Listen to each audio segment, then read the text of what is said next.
The Football Show on Off the Ball. With Paddy Power, the greatest football partnership since Shearer and Owen. I'm prepared to do anything I can to play for my country again. Do it then. What about your start to the game? It wasn't bad, was it? Why should an honest answer be a mistake? How can a modern day manager not have a mobile phone? Why should he? Well, here we go. Busy football show. Dan McDonnell in the house of the Irish Independent, of course. Hello, Dan. Joe, I'm good. How are you? Very well. You enjoyed the Premier League football over the weekend? I sort of watched the Liverpool Man United game yesterday. The weekend in general, yeah, I suppose we had Man City, obviously a bit of drama on Saturday, and I was going to say losing. They didn't actually lose, but it sort of felt like they did lose. And it was an okay weekend, I guess. On Pep Guardiola's birthday as well, Dan. The ignominy. Add to it. Let me refresh your memory. So Watford, with a little sprinkle of Nigel Pearson magic these days, drew 0-0 at home to Spurs. Harry Kane-less Spurs, they're not going so well at the moment. No, I will talk about. I actually watched QPR Leeds at that time instead because Conor Masterton was playing, but I didn't really grab me. The Mourinho Spurs already, I can just happily not watch them. You know what I mean? Given the choice, I went for option B. Man City 2, Crystal Palace 2, Fernandinho own goal. We had Arsenal really, I think, bedding in nicely with Arteta's mid-table plan in a 1-1 draw at home to Sheffield United. Southampton 2, Wolves 3. Can we mention Shane Long briefly? It looked great for Southampton at half-time because I was in here on Saturday and it's like, geez, Ralph Hasenhüttl, and didn't really get into it, but when you consider, after the 9-0, he could easily have got the bullet, and it's a testament to just not having a knee-jerk response. And to be fair, they've done well. They've got a great result at Chelsea. They've steadied the ship. Just a bit disappointed on Saturday. They were 2 up and lost 3-2. But Shane Long, definitely his own revival, and that of James McCarthy as well, who played for Crystal Palace. You're talking about in a year we're talking about the kids and the Irish kids and all of that being a very positive story. A bit of a revival for those lads. I mean, Shane Long's in the last year of a good contract there at Southampton, so he needed to do something this year, and he is doing it. And I think if the squad was being picked for Slovakia tomorrow, I think he'd definitely be in it. He'd have to be, really. James McCarthy on corners for Crystal Palace. I don't remember him taking corners. No, and there was actually a game recently he towards the end of it was on corners and they weren't very good. I didn't see too many of them on Saturday. They did score a goal from a corner. Was that one he sort of floated it in? Yes. It wasn't exactly the most. It wasn't a David Beckham style delivery, but it was functional and effective. It's from the outswinger side, but he doesn't really outswing it. He more just pings it straight with the laces, floats one in. That's his speciality. Still, he's showing something in training to be given that responsibility.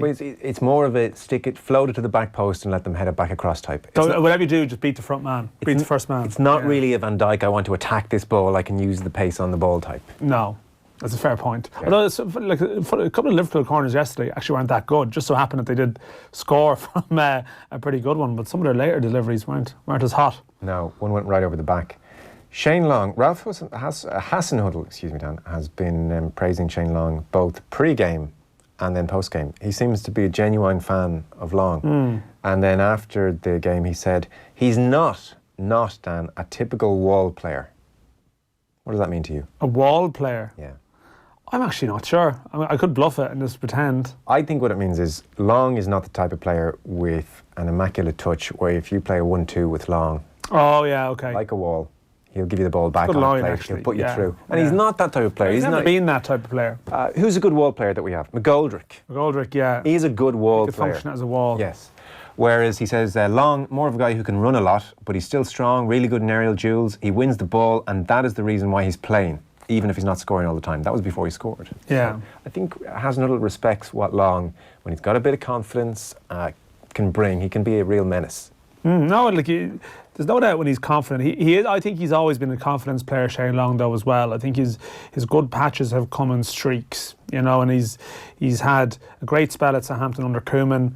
Then it's sort of, he's had a wilderness year, here and there, and that mad stat where I think he'd scored only one goal for a number of successive managers. Consistency has been the problem as much as anything. On a given day, he can be very good, but just hasn't been able to necessarily string those displays together. But it's a welcome revival. David McGoldrick is Ireland's #1 striker. I think he will play if he's fit. but still it hasn't been scoring a huge amount, and we do know Shane Long can come off the bench and impact games, so that may well be his role in March. Do we now have too many strikers playing in the Premier League? Yeah, look, we need to get to the point where we need less. We need fewer options. Like, this is totally getting carried away with ourselves here. But maybe if we just go through the weekend and get back to it, we just had 4 or 5 players involved in the Premier League weekend. This whole 9 starters on Saturday afternoon it's not on. It's overwhelming. Just too many to keep up with. And Norwich won, Bournemouth 0. Funny, of all the results across the weekend, barred the United-Liverpool game, that was the one I was looking out for, because I like Eddie Howe, I like Bournemouth, and I would like to see them stay up. And against bottom of the table Norwich, you felt that needed to happen. Howe's been saying, for me, there's only one way to react, by fighting back, keep going, trying to prove people wrong. It doesn't make me question my role at the club at all. It makes me focused on my role to win matches. They're in trouble. They need to get loan players in or signings in, because injuries have decimated any attacking threat they had. You would presume the club, even if they're facing relegation, will look at Eddie Howe and think, we're going down the Sean Dyche route. Yeah. Or will they look at Watford and say, you know what, that kind of streak of madness sort of works too? I don't know. I mean, they have there's a quaintness to the Bournemouth story, because just they're not exactly playing in a 40,000 seat stadium, but they did have Russian ownership that played a big part in them actually. It strengthened their position once they got to the Premier League. So I don't know. I don't think the relegation picture is that clear cut. It's actually pretty congested down there, and all it really takes for Eddie Howe. Now, they did play with 10 men for a portion of the game at the weekend too, but there's no doubt their form they've been tanking for a while. But all it does take is 2 or 3 wins, and suddenly you're in a good position. So they're not being cut adrift. I mean, Norwich needed that to avoid being cut adrift almost. But that said, Norwich would have been kind of a game they would hope to win. So I think they're it's worrying, but I can't imagine. You'd be disappointed if they behave too rashly. There's no suggestion. I don't know. We're not the Bournemouth sort of Daily Echo here. Maybe there's rumblings on the ground that things aren't right, but certainly externally there's no sense that there's anything like that going on there. So it might just be they've lost form a bit, and maybe 1 or 2 bodies. Chelsea didn't take their chances against Newcastle. They really should have. They lost 1-0, and Leicester, coinciding to some extent with Ndidi's injury, I've gone off a bit of a cliff now. Burnley beat them 2-1 yesterday, came back from 1-0 down to win that game. And then at Anfield, Dan, the key duel of the weekend at Anfield. Let's remind ourselves of that duel. You say Pep's one of the best coaches in the world. What did he do in his first year? His first year at Manchester City, one of the greatest coaches around, a messiah. What did he do with Man City in his first year? He finished in the Champions League. Finishing the Championship, and that's good enough for the best coach in the world, you're thinking. Finishing the Champions League. First year in league, and then he brought the full and then he backs. brought some players in. Yeah. Exactly. Even he had to sit back and go, he had to go to Man City and say, I need some players. I need to get 4 full-backs into the football club. Who was the biggest spenders in the summer? I'm going to have a guess. Man United? Yeah. But I make the point, the recruitment has been up to it. That can't be just down to Ollie. Who's deciding who's bringing I don't know. Your guess is as good as mine. Who was bringing the players in when David Moyes was there? Who was bringing the players in when Van Gaal was there? What about the previous managers over the last few years? Are you saying they're all bad managers? Manchester United? Yeah. Do you think they've done good jobs? You slaughtered Mourinho when he was in the job. But he needed more time. He needed more time.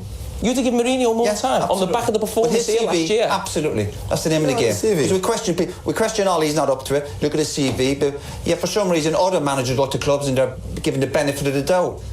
Probably the CV gives them the benefit of the doubt. Frank Lampard's at Chelsea. I saw Chelsea last night. He's been in the job 6 months. And I'd say the same. Give him time. Give Ollie a bit of time. How long's Ollie been in the job? What was it, 18 months? Just over 12 months? Is it that long? I don't think it's 18 months. Last defeat here was, that's Can we find out how long's Ollie been in the job? It was the defeat here at Old Trafford, wasn't it, for Jose Mourinho that did it December 18. 16 months. Give the man a chance. I watched Chelsea last night. Chelsea, decent team. They couldn't get the job done. Frank Lampard's lost 8 games.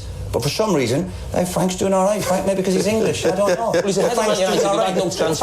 Frank's track record, his CV went to Derby, didn't get promoted. But Frank's got all the answers for Chelsea. He hasn't. But give him time. I'd say give the man time. I completely agree. It's nothing to do with Ollie and all this carry on.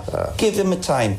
And the 3 previous managers before Ollie, are you telling me they don't know what the game is about, Jamie? They know what the game is about. David Moyes was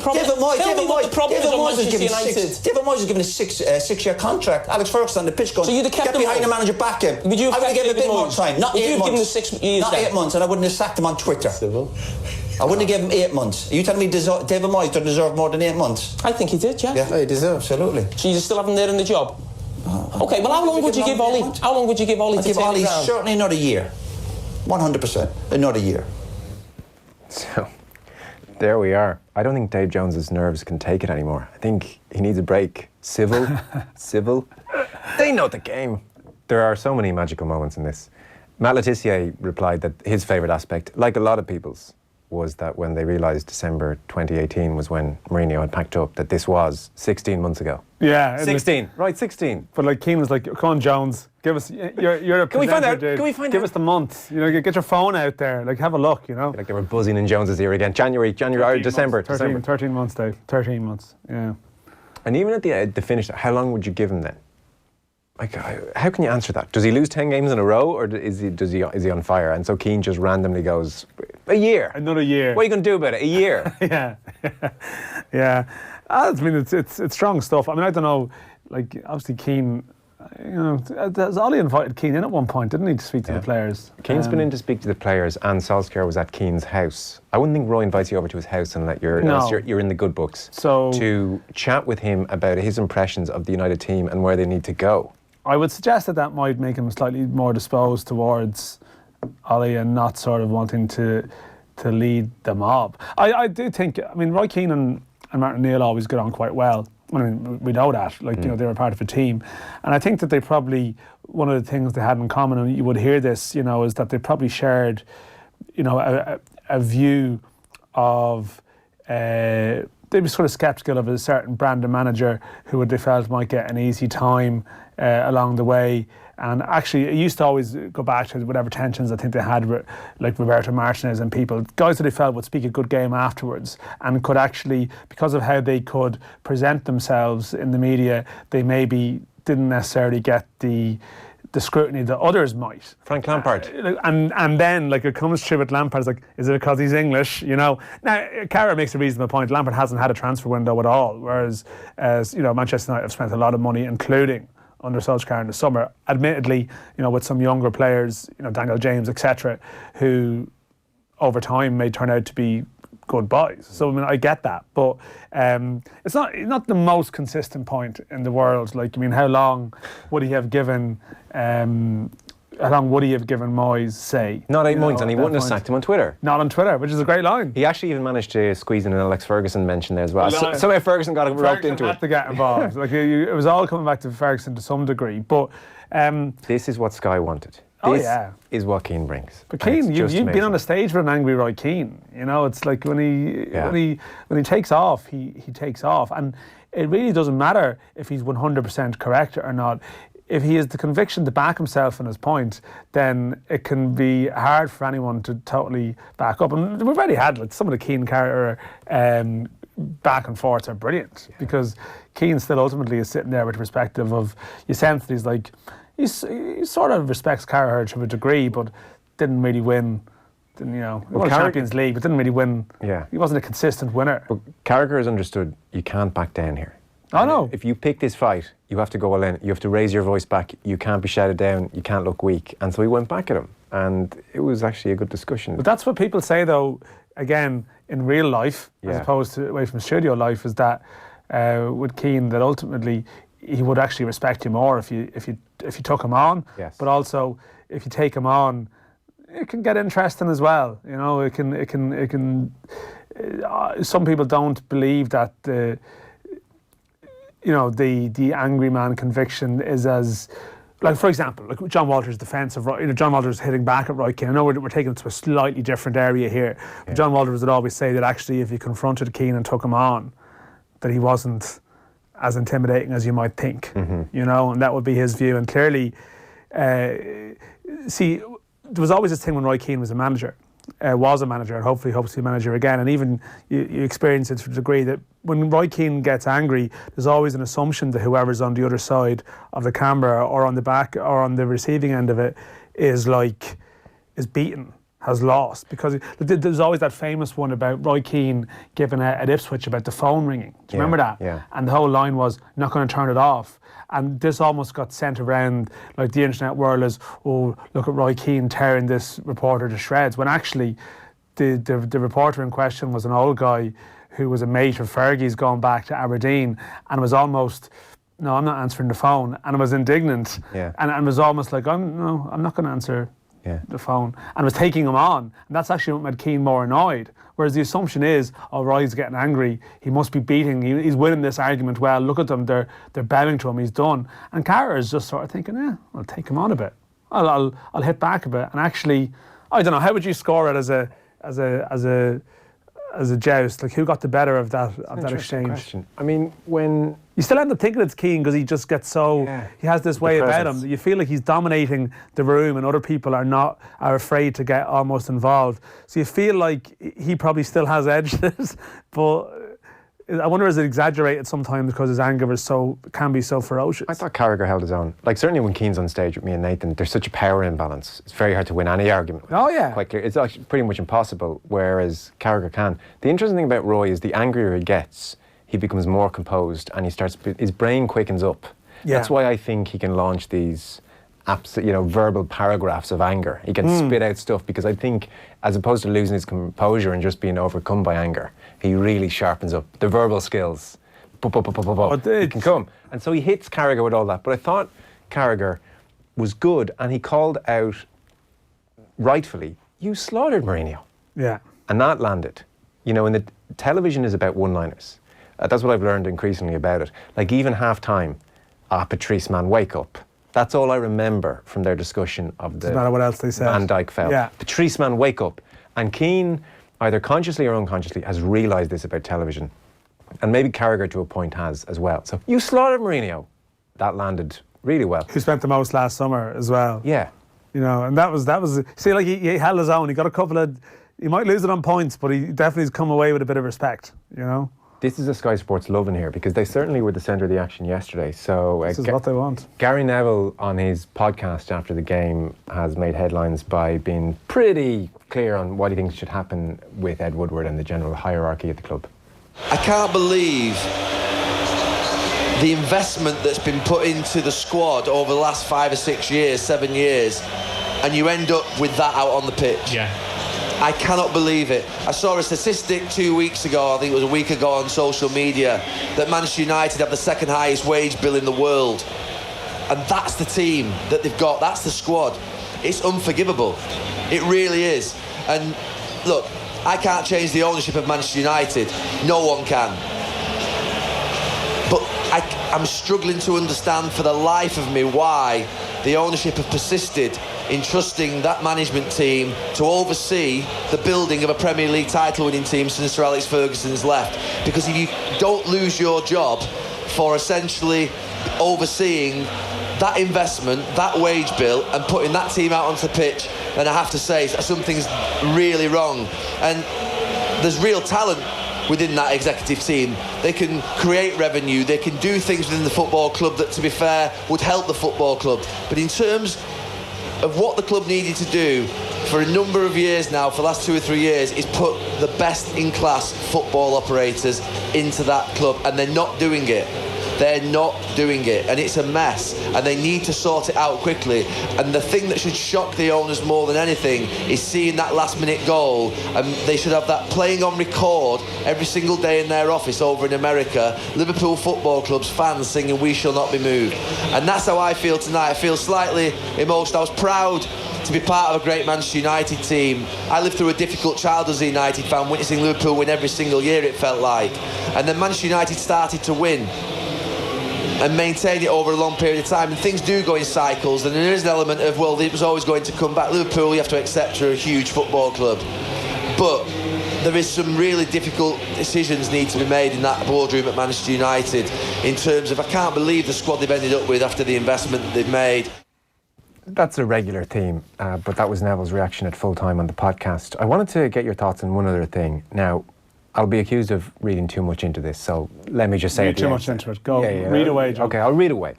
So this kind of caught me by surprise a little bit. And David Meyler is on the way, by the way. He was on co-com for the game with us alongside Nathan yesterday. We chatted at full time.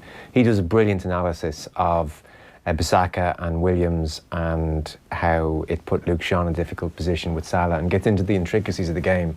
And that's on the way in a couple of minutes' time.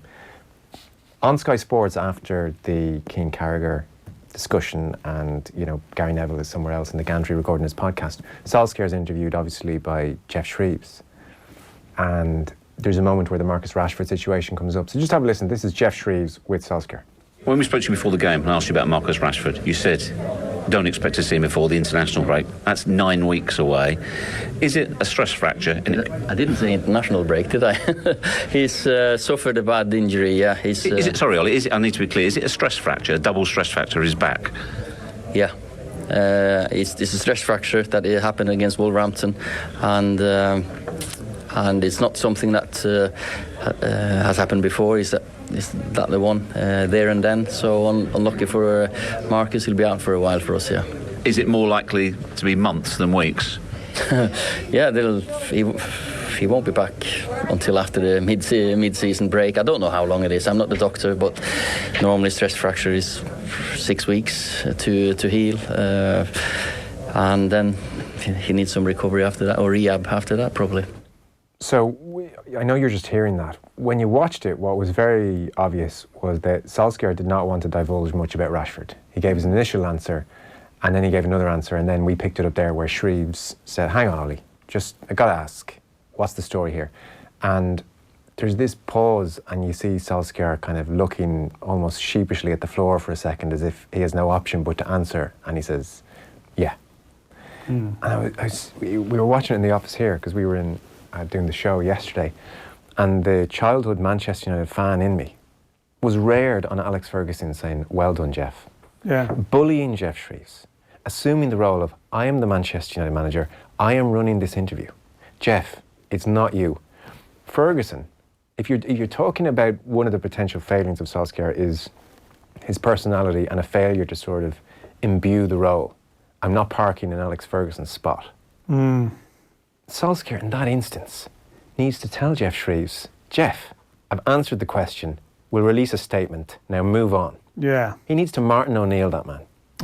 Yeah. And instead... But then, hang on, you see, Martin O'Neill, it never played well for Martin O'Neill when the results weren't going well, did it? I understand. Which is the whole point. Steve Staunton tried to do a bit of... Steve Staunton would answer nothing, but like the results were bad, so as a result, it didn't come across as genius, it was more, what's going on here? Ollie Solskjaer will never come across like Martin O'Neill. No. Martin O'Neill picked on Tony when there was no need to pick a thing. Like he picked on him when they were like at draws, you know, and it's just like, we're looking forward to the campaign, nice to see you, done. Yeah. He did it at every instance. That will never be in Solskjaer's character to do that. He will always come across in the main very well. But he has to start drawing lines. He has to start bullying Jeff a little bit back. And I'm sitting there with the lads. I just went, no. Ollie, come on. So do you think if he'd said it in a, like Jeff, pretty much as he said it there, the people would be like, great to see it, or would they be like, geez, nice guy is turning tough, geez, it must be getting to him. They might have done the latter, but I think it's no harm showing a bit of steel. But I think the problem with that one was the Rashford stuff had broken during the game. Sure. Henry Winter had some information, so like he was fighting a losing battle on that one. Well, so if that's the case, then just come out and say, well, I'm just going to tell the media. Yeah. But it was very obvious he did not want to share the information. He was holding it back. It was almost like I wonder, had the strategy of the club to be, we're not going to release this, not today. Yeah. Then it comes out, and then he in fairness to him, he's been engaged in the match for the last couple of hours. Then as a strategy, it's weak. I sort of feel like, as a leader, it's weak. Well, I sort of feel like someone should have gone to him before. Maybe they did. And the press said, listen, this has come out during the game. You know, maybe. Someone should have so he could have managed that situation. Or whatever. I take your point, but I do think, isn't that just one of the things that the interviewer will react, like you talk about, say you were on stage with Roy Keane, right? Mm-hmm. You would speak in a certain way to Roy Keane, again, because of how you felt. If you were on stage with Kenny or Kev Caban or someone, you would... asking on the similar subject matter, you would just behave in a completely different way because you know the boundaries are different, because you know them better, I guess, or you're not, and you don't know what the relationship. I mean, Jeff and Solskjaer have dealt with each other loads, so it's just that type of a relationship where you can sort of get away with it more. But there is, I know what you're saying. There is something about there's a. You know yourself when you're interviewing someone, and I know that like sometimes if you're dealing with someone that you know can be tough, you will probably moderate the way you ask questions accordingly, almost subconsciously. And if it's someone that you're too familiar with, and it's almost can be borderline disrespectful to sort of cut them and say, listen, come on. And I do take your point, but I think if you'd gone the other way, people would have also mightn't have gone fair play to him. They might have been like, oh, he's rattled, they've lost, he's kicking off here. Well, then maybe as a compromise, he could have just said, look, Jeff, very politely, look, That's all I have to say about it now. We'll release a statement in due course. But don't set out your stall, I'm not releasing the information, and then get into a mini arm wrestle with Jeff Shreves, which lasts about half of a second before you wilt. Yeah, it's true. And I see come on. I see your point. I just want him to start parking in Ferguson's car space. Maybe he has. Take that as like the He's just trying to reverse symbolism. now, trying to reverse out, and there's a car just driven in behind them. Yeah. Look, ultimately, I thought he set the team up well yesterday, and it was a decent performance. And I did say you can be accused of reading too much into that, but I just wanted to play it to you anyway. I acknowledge it's not the be-all and end-all. John Delaney has resigned from UEFA. I have to be honest. I thought this may had happened already. I think a lot of people sure. feel that way, yeah. So, statement from UEFA. UEFA takes note of John Delaney's resignation with immediate effect from his position as UEFA Executive Committee member, which was due to end in 2021. During his time on the Executive Committee, John played a leading role in helping UEFA to achieve many things. He was instrumental in the expansion of the Euros to 2014s, which proved such a success in 2016. Several teams may not otherwise have qualified. He goes on to say, or they go on to say, UEFA. that was genuine. That's interesting. That's Freudian. I think you actually couldn't say any more in this slot than that, to be honest. You couldn't say any more about the statement than that, because there was a... I'll finish what they say. Do you want to finish it? Oh, yeah. Finish what UEFA said. I'm just conscious people are busy all day and may not have heard. He was an important figure in the move to centralise the TV rights across national team competition, something which has benefited all UEFA member associations and which was rolled out into the new UEFA Nations League tournament. UEFA wishes him well in the future.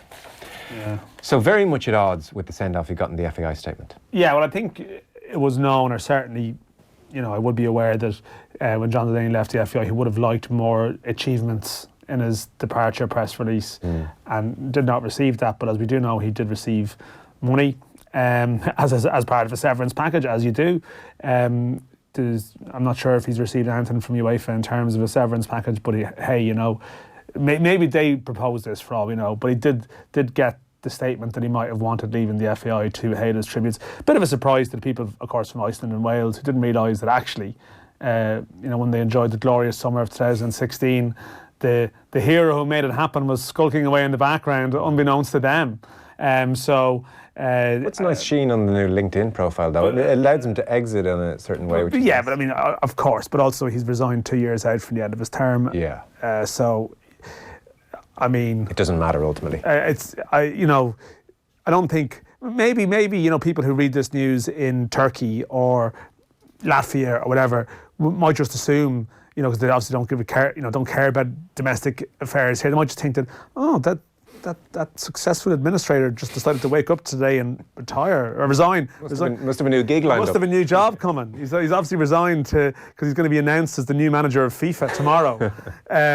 But obviously that's not the case. So 2020 in UEFA could have been a glorious year for John Delaney. It will not be that. Before we go, and the clock is now very much against us, you just wanted to highlight for people, Conor Masterson. Yeah, well, we were talking about off air about Erling Haaland's scoring a hat-trick for Dortmund at the weekend, an 18-year-old kid. But a hat-trick after coming off the bench in 56 minutes. Yeah. We watched it, a very nice hat-trick. Nice hat-trick, but I mean, it's good that we have our own generation of good young players that we can be interested in. Masterson's a bit different one. Went to Liverpool very young, moved for £1 million, a deal worth £1 million when he was 13, so he's been on the radar for a long time. At 21 at the weekend, he made his first league start in English football, which goes to show the difference of going to a big club and then waiting your turn. Played for QPR against Leeds, televised game, did well. One or two moments that reminds you this is his first league game. Patrick Bamford spun him once, and small bit of an experience, but still another one to add. Did very well. They won the game, clean sheet. Yeah. Another one to add to the list of players making their way. So hopefully, long way to continue. We're not just looking at exciting players in other countries. Very good.